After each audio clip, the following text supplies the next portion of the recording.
చాలా మంది ఏసీ టెక్నీషియన్లు అంటే దాదాపు 80% మంది కంప్రెసర్ ను ఎందుకో సరిగ్గా గమనించరు. మీరు కూడా వాళ్ళలో ఒకరు కాకుండా ఉండాలంటే ఏం చేయాలో చూద్దాం. ముందుగా మీ ఏసీ బ్రేకర్ దగ్గర ఆపేసి ఉందో లేదో చూసుకోండి. జాగ్రత్త ముఖ్యం కదా. ఆ తర్వాత బయట ఉండే యూనిట్ ను ఓపెన్ చేసి కంప్రెసర్ ను కనిపెట్టండి. అది వైర్లు బయటకు వస్తున్న ఒక పెద్ద సిలిండర్ లాంటిది. మల్టీమీటర్ వాడి కరెంట్ కనెక్షన్లను చెక్ చేయండి. దాన్ని రెసిస్టెన్స్ సెట్టింగ్ లో పెట్టి టెర్మినల్స్ ను తాకండి.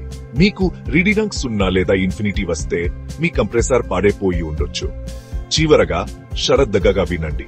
మంచి కంప్రెసర్ అయితే చిన్నగా హుమ్మం అని శబ్దం వస్తుంది. బజ్ లేదా క్లిక్ అని కాదు. ఏదైనా తేడాగా అనిపిస్తే వెంటనే ప్రొఫెషనల్స్ ను పిలవాలి. ముందు జాగ్రత్త ఎప్పుడు మంచిదే కదా. అంతే. ఇప్పుడు మీరు కూడా ఒక మంచి అనుభవం ఉన్న టెక్నీషియన్ లాగా మీ ఏసీ కంప్రెసర్ ను చెక్ చేసుకోవచ్చు. చూసినందుకు ధన్యవాదాలు.